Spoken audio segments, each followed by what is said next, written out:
स्वागत है आपका अपने चैनल राजधानी स्टडी पॉइंट पर। मैं निकेश आज पढ़ाने वाला हूँ ज्योग्राफी 12th क्लास का 7 चैप्टर जिसका नाम है खनिज तथा ऊर्जा संसाधन। देखिए, हमने अपनी क्लास में पिछली क्लास में खनिज पट्टी तक इस चैप्टर को पढ़ा था और आज हम पढ़ने वाले हैं उससे आगे, यानी कि हमने जो पिछली क्लास में पढ़ा उस क्लास से आज हम आगे का पढ़ने वाले, और जिसमें आज हम पढ़ने वाले हैं कि लौह खनिज किसे कहते हैं। आज हमने पिछली क्लास में पढ़ा था कि लौह खनिज किसे कहते हैं, यानी खनिज किसे कहते हैं। यानी खनिज ऐसी चीज़ होती है जो एक प्राकृतिक पदार्थ होता है जो ज़मीन पे पाया जाता है, जिसमें रासायनिक और भौतिक कुछ निश्चित मात्रा में रासायनिक और भौतिक गुणधर्म पाए जाते हैं, और जो कार्बनिक और अकार्बनिक उत्पत्ति का एक प्राकृतिक पदार्थ होता है उसे खनिज कहते हैं। हमने बोला था खनिज दो तरह का होता है, एक लौह खनिज होता है, एक धात्विक खनिज होता है और एक अधात्विक खनिज होता है। फिर इनके भी दो दो पार्ट होते हैं, तो हमने बाकी पढ़ा था। तो आज देखने वाले हैं इसमें हम कि लौह खनिज किसे कहते हैं भाई। ठीक है, सबसे पहले यहाँ देखें तो लौह खनिज का मतलब क्या होता है। तो लौह खनिज ऐसा खनिज होता है जिसमें लोहे के अंश होते हैं। लौह खनिज ऐसा होता है भाई जिसमें लोहे के अंश होते हैं। तो लोहे के अंश वाले जो खनिज होते हैं उन्हें लौह खनिज बोलते हैं। फॉर एग्जाम्पल के लिए यदि यहाँ देखें तो लौह अयस्क हो गया, मैग्नीज हो गया, क्रोमाइट हो गया आदि जैसे लौह खनिज धातु आधारित उद्योगों के विकास के लिए सुदृढ़ आधार प्रदान करते हैं। लौह खनिजों के संचय और उत्पादन दोनों में ही हमारे देश की स्थिति अच्छी। इसमें देखो कह रहा है कि पहले बात तो इसमें लौह खनिज किसे कहते हैं। लौह खनिज मतलब ऐसा खनिज जिसमें लोहे के अंश होते हैं, मतलब ऐसा खनिज यानी ऐसी धातु जिसमें लोहा होता है उसे लौह खनिज बोलते हैं। फॉर एग्जाम्पल इसमें लौह अयस्क हो गया, मैग्नीज हो गया, क्रोमाइट हो गया, ये सारी चीज़ें हो गई। उसके बाद यहाँ पे कह रहे हैं कि जो लौह खनिज होते हैं लौह धातु आधारित उद्योगों के विकास के लिए। धातु आधारित का मतलब होता है कि ऐसे उद्योग, मान लो कोई भी उद्योग है, ठीक है, कोई भी उद्योग है जो धातु पर आधारित, धातु पर आधारित का मतलब है कोई स्टील बना रहा है, कोई एल्युमिनियम बना रहा है, तो उसके लिए जो है ना धातु जो है ना वो आधार है। आधार जैसे कैसे, अगर मैं इसको समझाना चाहूँ तो आप समझ सकते हो उस तरह से। अगर मैं समझाऊँ यहाँ पे तो अभी कैसे समझ सकते हैं इसको। जैसे कि एग्जांपल के लिए जो लौह अयस्क होता है, जैसे कि जो लौह अयस्क होता है जब हम इसको ज़मीन से निकालते हैं, नहीं कहा जाए इसका खनन करके जब हम इसे निकालते हैं तो ये अशुद्ध होता है। ये अशुद्ध जब होता है तो ये जो लोहा होता है, लोहा मतलब जिसमें लोहा होता है, लोहा इसका मतलब होता है कि जिसमें लोहा होता है, इसे क्या किया जाता है भाई, ज़मीन से निकाला जाता है लोहे को, और लोहे को फिर साफ़ किया जाता है। साफ़ करने के लिए इसे क्या किया जाता है, भट्टी में, जो भट्टी होती है इस भट्टी में से क्या किया जाता है, गलाया जाता है। सबसे पहले इस लोहे को क्या किया जाता है, भट्टी में से गलाया जाता है। और जब इसको भट्टी में गलाया जाता है तो गलाते समय इसमें जो है मैग्नीज मिलाया जाता है। यानी इसको भट्टी में गलाया जाएगा, हमें पता है गलाने के लिए किसका इस्तेमाल होगा, कोयले का इस्तेमाल होगा, क्योंकि कोयला ही तो गलाएगा, कोयले के बिना गल नहीं सकता ये, तो कोयले का इसमें इस्तेमाल किया जाएगा। और साथ में इसको गलाने के साथ, कोयले को गलाने के साथ जब ये गल जाता है तो इसके बाद इस लौह अयस्क में मैग्नीज मिलाया जाता है। तो लौह अयस्क जो होता है इसमें मिलाया जाता है मैग्नीज।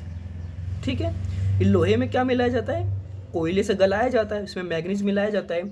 उसके बाद जब ये उस भट्टी से निकल के बाहर जब ठंडा हो जाता है तो उस ठंडे हुए लोहे को हम लोहा बोलते हैं, यानी बोल सकते हैं हम इस्पात बोलते हैं। वही वाला क्या कहलाता है, इस्पात कहलाता। इस्पात का मतलब है कि जो लौह अयस्क होता है, इस लौह अयस्क को जब भट्टी में हम पिघलाते हैं यानी परगलन करते हैं, इसको हम बोलते हैं परगलन करना। तो लोहे को जब हम भट्टी में परगलन करते हैं तो भट्टी में जब इसको परगलन करते हैं, कोयला से भट्टी में परगलन, क्योंकि कोयले से ही तो होगा, क्योंकि ऐसी कोई चीज़ तो है नहीं जो लोहे को गला देगी। तो कोयला ही एक ऐसी चीज़ होती है, यानी ऐसा एक खनिज होता है जो इसको गला देता है। उसके बाद इसमें जब ये कहा जाए तरल हो जाता है तो इसमें बाहर निकाल के इसमें यानी मैग्नीज में मिलाया जाता है। उसके बाद जब मैग्नीज मिलने के बाद ये ठंडा हो जाता है तो उस ठंडे हुए लोहे को ना इस्पात कहा जाता है। इस्पात एक तरह से स्टील, अगर मैं दूसरे शब्दों में बताऊं तो इस्पात का मतलब यहाँ पे स्टील है। तो यहाँ पे ये कह रहा है कि धातु आधारित उद्योगों का ये आधार होता है। अब जैसे कि कैसे आधार होता है, अगर हम समझे तो यहाँ पे एक लाइन दी है, उस लाइन का यहाँ पे अर्थ लिखा है कि धातु आधारित उद्योगों के ये आधार प्रदान करता है। तो आधार प्रदान करने का मतलब है कि भाई कि इसने क्या बनाया, अब लोहे से हमने क्या बना दिया, इस्पात बना दिया, यहाँ पे इस्पात बन गया। ठीक है, तो इस्पात जब ये बनाता है एक तरह से ये लोहा बन गया। अगर मैं यहाँ समझाऊँ तो ये एक तरह से लोहा बन गया। अब यहाँ पे देखो कोई ऐसी कंपनी होगी जो मशीन बना रही होगी, ऐसी कंपनी होगी जो कोई मशीन बनाती होगी, तो उस मशीन बनाने के लिए क्या चाहिए, हमें लोहा चाहिए। उस मशीन को बनाने के लिए हमें क्या चाहिए, लोहा चाहिए, तो उस मशीन को बनाने के लिए जब हमें लोहा चाहिए, तो ये जो लो यानी जो ये धातु आधारित खनिज, यानी कि ये जो मशीन बनाने वाला उद्योग है किस पे आधारित है, इस पे आधारित है। यानी कि ये मशीन जब तक नहीं बना पाएगा जब तक इसको क्या नहीं मिलेगा, इस्पात नहीं मिलेगा। तो इस्पात इसको नहीं मिलेगा, मतलब है कि जो ये मशीन बनाने वाला है, मशीन किससे बनी, धातु से बनी, तो ये धातु आधारित हो गया। तो ये धातु बनाने वाला जो उद्योग है ये किस पे निर्भर है, इस्पात पे निर्भर है। तो इसीलिए जो लो होता है ना, ये इसको बोलते हैं उद्योगों के आधार, यानी कहा जाए धातु आधारित उद्योग विकास के सूर्य, यानी कहा जाए ये मशीन बनाने वाला जो उद्योग किस पे निर्भर है, इस्पात पे। यदि इसको इस्पात नहीं मिलेगा, यानी इसको इस्पात नहीं मिले तो ये अपना जो मशीन वगैरह उसे नहीं बना पाएगा। तो इसीलिए कहते हैं इसको धातु आधारित उद्योग। ठीक है, चल आगे देखते हैं इसमें हम। अब यहाँ पे देखने वाली बात है कि यहाँ पे बात आती है लोएस। जैसे मैंने बताया लोएस क्या होता है कि ज़मीन से निकला हुआ एक तरह से मान लिया जाए लोहा ही है, तो उसे हम क्या कहते हैं, उसे हम कहते हैं लोएस। सबसे पहली बात देखो यहाँ पे कह रहा है भारत में लोएस के प्रचुर मतलब भारत में लोह संसाधन भरपूर मात्रा में पाया जाता है, यानी भारत के पास लोएस की कमी मतलब लोहे की कमी नहीं है। ठीक है, दूसरा कह रहा है यहाँ एशिया के विशालतम, यहाँ कह रहा है ठीक है लोएस, भारत के पास प्रचुर संसाधन है, यहाँ एशिया के विशालतम लोएस आरक्षित है। हमारे देश में इस अयस्क के दो प्रकार है। बहुत इंपॉर्टेंट टॉपिक, बहुत मोस्ट इंपॉर्टेंट। यदि 1 नंबर का 2 नंबर का आता है तो बहुत ज़्यादा इम्पोर्टेंट होता है। ये क्वेश्चन पूछा जाता है भारत में लो अयस्क के 2 प्रकार बताओ, तो एक यहाँ पे होता है हेमनेटाइट और दूसरे को कहते हैं मैग्नेटाइट। यानी भारत में लो अयस्क के 2 प्रकार होते हैं, एक को कहते हैं हेमनेटाइट और एक को कहते हैं मैग्नेटाइट। यानी सिंपल में तो यहाँ पे 2 प्रकार हो गए, एक है मैग्नेटाइट और एक है हेमनेटाइट। ठीक है, तो हमारे देश यानी भारत में इस अयस्क के 2 प्रकार, ये 2 प्रमुख प्रकार है, हेमनेटाइट होता है और एक मैग्नेटाइट होता है। एक हेमनेटाइट पाया जाता है, ठीक है, हेमनेटाइट। इसकी गुणवत्ता सर्वोत्तम, ठीक है, इसकी सर्वोत्तम गुणवत्ता यानी कि अच्छी गुणवत्ता के कारण इसकी विश्व भर में भारी मांग है। इसकी जो है विश्व भर में भारी मांग है। लो अयस्क की खदानें देश के उत्तर पूर्वी पठारी प्रदेश में कोयला क्षेत्रों के निकट स्थित हैं, जो इसके लिए लाभप्रद है। जैसा कि मैंने पिछली क्लास में बताया था कि भारत का यानी जो भारत है, भारत का 97% जो कोयला है, अगर मैं बात करूं भारत में, तो भारत का 97% जो कोयला है वो 4 नदियों की घाटियों में पाया जाता है। ठीक है, 4 नदियों की घाटियों में पाया जाता है। ठीक है, तो वही बता रहे हैं। तो उत्तर पूर्वी पठारी प्रदेश में कोयला क्षेत्रों के निकट स्थित है, जो इसके लिए लाभप्रद है। ठीक है, जिसके लिए लाभप्रद है। दूसरा नेक्स्ट, हमारे देश में 2004 और 2005 में लो अयस्क के आरक्षित भंडार, आरक्षित का मतलब होता है कितना भारत के पास है, आरक्षित का मतलब है कितना भारत के पास है, तो कितना भारत के पास इसी को बोलते हैं आरक्षित भंडार। तो हमारे देश में 2004-2005 में लो अयस्क के आरक्षित भंडार लगभग 2 करोड़ टन थे। 1 टन का मतलब होता है 1000 kg, यानी 1000 किलो को बोलते हैं 1 टन। तो इससे कर लेना मल्टीप्लाई कितना बनता है। ठीक है, लगभग 200 करोड़ टन थे। लो अयस्क के कुल आरक्षित भंडार यानी भंडारों का लगभग 95% भाग उड़ीसा में, ध्यान देंगे यहाँ पे, उड़ीसा में, झारखंड में, छत्तीसगढ़ में, कर्नाटक में, गोवा में, आंध्र प्रदेश में, तमिलनाडु राज्य में स्थित है। यानी भारत में जितना लोहा पाया जाता है, यानी लो अयस्क जितना पाया जाता है, इसका 95% सिर्फ इन राज्यों में पाया जाता है, यानी उड़ीसा में, झारखंड में, छत्तीसगढ़ में, कर्नाटक में, गोवा में, आंध्र प्रदेश तथा तमिलनाडु राज्यों में स्थित है। उसके बाद देखेंगे यहाँ पे फिर राज्य बता रखा है कि अब इस राज्य में कहाँ पाया जाता है, यानी कि उड़ीसा में कहाँ पाया जाता है, तो उड़ीसा में सुंदरगढ़ में, उड़ीसा में मयूरभंज में और झार स्थित पहाड़ी श्रृंखलाओं में पाया जाता है। ठीक है, अब यहाँ के खानों की बात, यहाँ की महत्वपूर्ण खदानें हैं गुरु हिमानी, सुलायपत, बादाम पहाड़ जिसे मयूरभंज के नाम से भी जानते हैं, किरूबुरु यानी केंदुझार बोलते, तथा बोनाई, ये सारी कहाँ पे है, ये सारी हैं उड़ीसा की। ये सारी किसकी हैं भाई, ये सारी की सारी किसकी हैं, ये सारी की सारी उड़ीसा की। उसके बाद आती है झारखंड की खानें, तो झारखंड की जो है नेक्स्ट आता है झारखंड की खानें। ऐसी पहाड़ी श्रृंखलाओं में कुछ सबसे पुरानी लो अयस्क के खदानें हैं। ठीक है,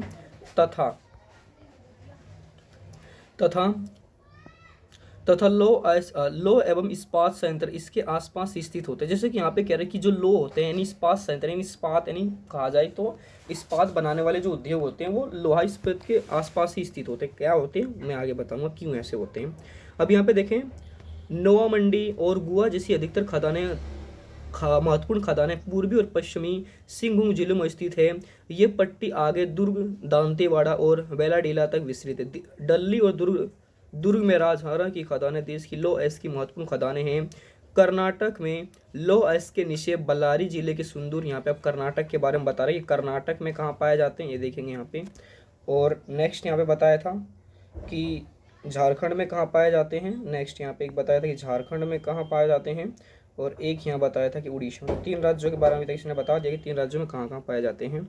ठीक है, अब यहाँ पे क्या लिखा है, हाँ, होस्पेटे में तथा चिकमगलुरु जिले की बाबा बूदन पहाड़ियों और कुद्रेमुख तथा सीमोगा, चित्रदुर्ग तथा तुकमुकुरु जिलों के कुछ हिस्सों में पाए जाते हैं। महाराष्ट्र के, अब यहाँ पे बता रहे हैं महाराष्ट्र में कहाँ पाए जाते हैं। ठीक है, तो ध्यान देंगे यहाँ पे, चंद्रपुर, भंडारा, रत्नागिरी जिले तथा तेलंगाना के करीमनगर, वारंगल जिले, आंध्र प्रदेश के कुरुनूल, अब यहाँ पे आंध्र प्रदेश आ गया है। ठीक है, तेलंगाना आ गया है और आंध्र प्रदेश में कहाँ आ गया तो ये बता रहे हैं। ठीक है, कडप्पा तथा अनंतपुर जिले और तमिलनाडु राज्य के सेलम तथा नीलगिरी जिले लो एस खनन के अन्य प्रदेश हैं। गोवा की, अब यहाँ पे गोवा आ गया। ठीक है, तो गोवा में कहाँ पाए जाते हैं, बस ये बता रखा है कि लो एस भारत के किन किन राज्यों में कहा जाता है। यहाँ से क्वेश्चन पूछता है कि भारत में आप खनिजों का वितरण बताओ, या फिर लो एस का वितरण पूछेगा तो आप कैसे लिखेंगे। तो आप सबसे पहले लिखना कैसे करेंगे, तो बताएंगे कि भाई भारत में लो एस क्या है, उसकी विशेषता बताएंगे, एंड देन उसके बाद आप राज्य लिख लेंगे कहाँ कहाँ पाए, जैसे कि मैंने यहाँ पे लिखवा था उड़ीसा में पाया जाता है। ठीक है, ऐसे उड़ीसा का नाम लिख लेंगे, फिर ऐसे उड़ीसा में वितरण बताएंगे, एंड उसके बाद मैंने झारखंड बताया, तो झारखंड ऐसे लिखेंगे, मतलब हेडिंग बना बना के लिखेंगे ऐसे करके। उसके बाद तीसरा मैंने जो बताया था वो कर्नाटक लिख लेते, कोई नहीं, कर्नाटक ही लिख लेते हैं। उसके बाद महाराष्ट्र हो गया था हमारा, उसके बाद गोवा हो गया था, उसके बाद तमिलनाडु। तो इस तरह लिखेंगे, और इनमें कहाँ कहाँ पाया जाता है इस तरह से लिखोगे तो ये जो पॉइंट है ये पूरा हो जाएगा तुम्हारा क्वेश्चन इस तरह से।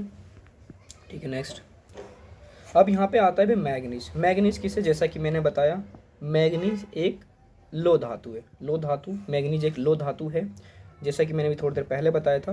लो एस के परगलन के लिए, लो एस के परगलन के लिए मतलब होता है कि भट्टी में क्या किया जाता है, लोहे को गलाया जाता है। तो लो एस के परगलन के लिए मैग्नीज एक महत्वपूर्ण धातु। सबसे पहला इसका इस्तेमाल पूछेगा, आपको बताइए कि इसका यूज क्या है।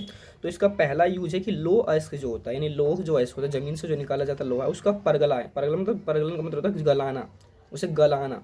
ठीक है, तो मैग्नीज एक कच्चा माल है, यानी गलाने के लिए काम आता है। और दूसरा, इसका उपयोग लो मिश्र धातु, मतलब लोहे में मिश्र मतलब होता है मिलाना, तो लोहे में मिलाने के लिए इसका होता है कि भाई मिश्र धातु। मिश्र का मतलब होता है मिलाना, किसी भी चीज़ में मिलाना, धातु में मिला के एक नई धातु में तो मिश्र धातु बनाना। ठीक है, तो मिश्र धातु विनिर्माण का मतलब होता है दोबारा निर्माण करना, जैसे कि निर्माण है ये, है ना, जैसे कि यहाँ पे क्या लिखा है, ये लिखा है निर्माण, और मैंने यहाँ लिख दिया वी। वी मतलब होता है दोबारा।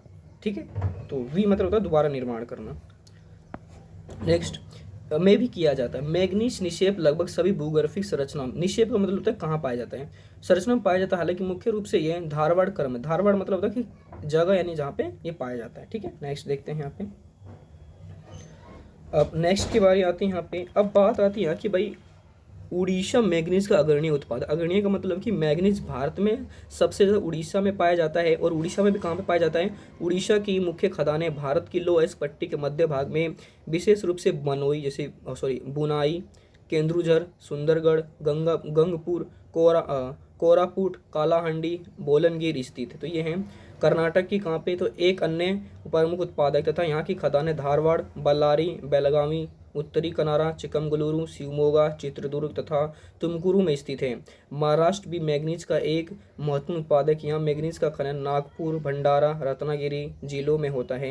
इन खदानों के अलावा भी है कि ये इस्पात संयंत्रों से दूर स्थित। अब यहाँ पे क्वेश्चन बनता है, क्वेश्चन मान लो तुमसे पूछ लेता है कि इन खदानों के अलावा क्या, अलावा का मतलब होता है कि नुकसान क्या है। तो नुकसान में देखो सबसे पहला यहाँ जो पॉइंट आता है वो ये है कि ये इस्पात संयंत्रों से दूर, यानी जहाँ पे लोहा बनाया जाता है उससे दूर है, तो लाने में भाई परिवहन का खर्चा या ज़्यादा किराया लग जाता है। ठीक है, दूसरा मतलब वे ऐसा एक ही है यहाँ पे तो, लेकिन दूसरा देखते हैं। मध्य प्रदेश में मैग्नीज एक पट्टी बालाघाट, छिंदवाड़ा, निमाड़, मांडला और झाबुआ जिलों तक विस्तृत है। तेलंगाना, गोवा, झारखंड मैग्नीज के अन्य गौण का मतलब होता है जो कम उत्पादन करते हैं, यानी जहाँ पे गौण का मतलब होता है जहाँ पे कम पाया जाता है, तो यहाँ पे कम पाया जाता है भाई मैग्नीज। ठीक है, अब यहाँ पे भाई आता है कि अलोक खनिज किसे बोलते हैं। ठीक है, अब यहाँ पे आता है कि भाई अलोक खनिज जो है किसे बोलते हैं। तो मैंने बताया था कि भाई अलोक का मतलब होता है कि भाई ऐसे खनिज जिसमें लोह नहीं होता है, यानी लोहे के अंश, ऐसे बस याद रखेंगे कि लोहे के जो अंश होते हैं, ठीक है, जो लोहे के अंश होते हैं, जिसमें लोहे के अंश नहीं होते हैं, ऐसे खनिज जिसमें लोह यानी लोहे के अंश नहीं होते हैं, उन्हें अलोक खनिज कहा जाता है। जैसे एग्जाम्पल के लिए यहाँ पे हो जाएगा बॉक्साइड। तो बॉक्साइड को छोड़ करने से भी अलोक खनिजों के संबंध में भारत का एक स्थित निम्न ने कहा जाए, भारत में बॉक्साइड ही पाया जाता है, बाकी चीज़ें जो है अलोक खनिज में वो कम पाई जाती हैं। अब सबसे पहला यहाँ आता है कि बॉक्साइड क्या है। तो बॉक्साइड एक अयस्क, अयस्क मतलब एक तरह से लोहा का मान लिया जाए। अब यहाँ पे एक इम्पोर्टेंट टॉपिक है भाई कि जिसका प्रयोग एल्यूमिनियम के विनिर्माण में किया जाता है। बॉक्साइड मुख्यतः टर्शियरी निक्षेपों में पाया जाता है और लेट राइट चट्टानों से संबंध, ये विस्तृत रूप से प्रायद्वीपीय भारत के पठारी क्षेत्रों अथवा पर्वत श्रेणियों के साथ साथ देश के तटीय भागों में पाया जाता है। यानी कहा जाए पहली बार तो बॉक्साइड एक अयस्क है, ठीक है, जिसका प्रयोग एल्यूमिनियम के निर्माण में किया जाता है। कहाँ पाया जाता है बॉक्साइड? मुख्यतः टर्शियरी निक्षेपों में, यानी कुछ चट्टानें जिनका नाम टर्शियरी हैं तो वहाँ पाया जाता है, यानी टर्शियरी निक्षेपों में पाया जाता है और लेटराइट चट्टानों से समृद्ध, और ज़्यादातर भारत के प्रायद्वीपीय भारत में पाया जाता है और तटीय इलाकों में भी ये जो है पाया जाता है। ठीक है, उड़ीसा भारत का सबसे बड़ा उत्पादक, यानी कहा जाए दो चीज़ें, एक तो मैग्नीज हो गया और एक बॉक्साइड हो गया, दोनों की दोनों सबसे ज़्यादा पाए जाते हैं उड़ीसा राज्य में। ठीक है, कालाहांडी तथा कालाहांडी तथा संबलपुर अग्रणी उत्पादक हैं। दो अन्य क्षेत्र जो अपने उत्पादन को बढ़ा रहे हैं वे हैं बोलनगिर तथा कोरापुट। झारखंड में लोहार डांगा जिले की पेटलैंड डस इसके समृद्ध निक्षेप है। गुजरात, छत्तीसगढ़, मध्य प्रदेश, महाराष्ट्र नए प्रमुख उत्पादक राज्य हैं। गुजरात के भावनगर और जामनगर में इसके प्रमुख निक्षेप है। छत्तीसगढ़ में बॉक्साइड निक्षेप अमरकंटक के पठार में पाए जाते हैं, जबकि मध्य प्रदेश में कटनी, जबलपुर, बालाघाट बॉक्साइड के महत्वपूर्ण निक्षेप हैं। उसके बाद यहाँ पर महाराष्ट्र में कहाँ पाया जाता है? कोलाबा में, थाने में, रत्नागिरी में, सतारा में, पुणे में तथा कोल्हापुर महत्वपूर्ण उत्पादक है। कर्नाटक, तमिलनाडु तथा गोवा बॉक्साइड के गौण उत्पादक, गौण का मतलब होता है जहाँ पे कम पाया जाता है, यानी जो कहाँ पे कम उत्पादन। अब यहाँ पे आता है भाई तांबा, ठीक है, तांबा आता है। तो तांबे की यहाँ बात करें तो वे, यदि कोई महिलाएं हमारे चैनल को देख रही हैं तो उन्हें पता ही है कि आभूषण को बनाने के लिए, यदि कोई महिला हमारा चैनल देख रही है तो उन्हें पता ही है कि तांबा होता है, इस तांबे का इस्तेमाल आभूषणों को मजबूती प्रदान करने के लिए किया जाता है। यानी कि वो महिलाएं जो आभूषण पहनती हैं उनके आभूषणों में कुछ परसेंट, या कहा जाए कुछ परसेंट, ठीक है, तांबा मिला होता है। ठीक है, तो आगे देखते हैं इसमें क्या है। तो बिजली की मोटरें, ट्रांसफार्मर, जनरेटर्स आदि बनाने तथा विद्युत उद्योग के लिए तांबा एक अपरिहार्य धातु है। तो कहा जाए तो बिजली के कामों में सबसे पहले मैं बात करूं तो बिजली से जुड़ा हुआ जो काम होता है, वहाँ पे तांबे का इस्तेमाल होता है। ठीक है, और यह एक मिश्रा धातु, यानी कि लोहे किसी चीज़ में मिलाने की भी काम होती है। आघात वर्ध है, यानी आघात मतलब चोट मारने पर टूटती नहीं, आघात वर्ध मतलब होता है मारने पर जो टूटे ना, तथा अन्य धातु है। ठीक है, तन्य मतलब होता है बहुत छोटे छोटे तंतु के रूप में बदल सकती है। ठीक है, आभूषणों को सुदृढ़ता मतलब होता है मजबूती प्रदान करने के लिए इसे स्वर्ण के साथ, यानी सोने के साथ भी मिलाया जाता है। तांबा निश्चय मुख्यतः, यानी तांबा कहाँ पाया जाता है? तो झारखंड के सिंहभूम जिले में तथा मध्य प्रदेश के बालाघाट तथा राजस्थान के झुंझुनू एवं अलवर जिलों में पाए जाते हैं। तांबा के गौण उत्पादक आंध्र प्रदेश के गुंटूर जिले, ठीक है, तांबा के गौण उत्पादक आंध्र प्रदेश के गुंटूर जिले, अग्निगुंडा कर्नाटक के चित्रदुर्ग तथा हासन जिलों और तमिलनाडु का दक्षिण आरकाड जिला है। ठीक है, तो मैं आशा करता हूँ आपको ये सारी चीज़ें समझ में आई होंगी जो मैंने बताई हैं। ठीक है, अभी तक हमने इस चैप्टर में खनिज पढ़ लिया। खनिज क्या होता है? खनिज के हमने दो प्रकार पढ़े, एक होता है धात्विक खनिज, एक होता है अधात्विक खनिज। धातु खनिज किसे कहते हैं? वे खनिज जिनमें धातु के अंश होते हैं। यदि आपको इस चैप्टर को याद रखना है तो आप याद रखोगे अंश मतलब कि जिसमें धातु के अंश उसे धात्विक खनिज, जिसमें धातु के अंश नहीं उसे अधात्विक खनिज। उसके बाद धातु को भी, यानी धातु खनिज जो है, यदि मैं यहाँ पे बांटूँ इसको, तो ये जो खनिज है ये दो थे भाई, हमने बांटा था यहाँ पे कि ये दो थे। ठीक है, दो में, यानी एक को बोला था मैंने आधात्विक, आधात्विक ही था, ठीक है। एक था आधात्विक और एक था धात्विक, एक था धात्विक और एक था धात्विक। यानी अधात्विक जिसमें अंश जो होते हैं, यानी किसके अंश, जो धातु होती है धातु के अंश समाहित नहीं होते हैं, समाहित जो है इसमें नहीं होते हैं। धात्विक खनिज जो होते हैं जिसमें धातु के अंश जो होते हैं वो समाहित होते हैं, यानी जिसमें धातु के अंश होते हैं उसे क्या बोलते हैं, धातु खनिज बोलते हैं। ठीक है, जिसमें धातु के अंश होते हैं उसे क्या बोलते हैं भाई, धातु खनिज बोलते हैं। जिसमें धातु के अंश पाए जाते हैं उसे क्या बोलते हैं, धातु खनिज बोलते हैं, है ना। तो उसे धातु खनिज बोल दिया जाता है। ठीक है, उसी तरह से फिर धातु वाले खनिज को भी दो हिस्सों में बांटा गया था। एक था हमारा लो अयस्क, ठीक है, एक था हमारा लो अयस्क वाला, एक था लो अयस्क, समझ में आई, जिसको हमने लो बोला था। और दूसरा था हमारा अलो, यानी वे खनिज जिसमें लोहे के अंश मिलते हैं उसे लो खनिज बोलते हैं, और वे खनिज जिनमें लोहे के अंश नहीं होते उन्हें अलो खनिज बोलते हैं। उसके बाद जो अधात्विक खनिज था, उसके बाद जो अधात्विक खनिज था इसको भी हमने दो में बांट दिया था, यानी कि ईंधन खनिज और दूसरा था अन्य खनिज। ईंधन खनिज जैसे कि हम पढ़ते हैं कोयला पढ़ लेते हैं, पेट्रोल पढ़ लेते हैं, और प्राकृतिक गैस आती है। उसके बाद आता अधात्विक, अधात्विक वही जिससे शाहजहाँ ने मुमताज़ महल के लिए बनवाया था ताजमहल, यानी संगमरमर, और लाल किला जिससे बना था, यानी बलुआ पत्थर। ये सारी चीज़ें क्या हैं, ये सब के सब भाई क्या हैं, ये अधात्विक खनिज हैं। ठीक है, तो आई होप आपको ये चीज़ें समझ में आई होंगी, है ना। बाकी का यानी कहा जाए बाकी का अधात्विक खनिज जो हम अपनी नेक्स्ट वीडियो में पढ़ेंगे। तो अब के लिए आपसे आपको कल मुलाकात होती है नेक्स्ट वीडियो में। धन्यवाद।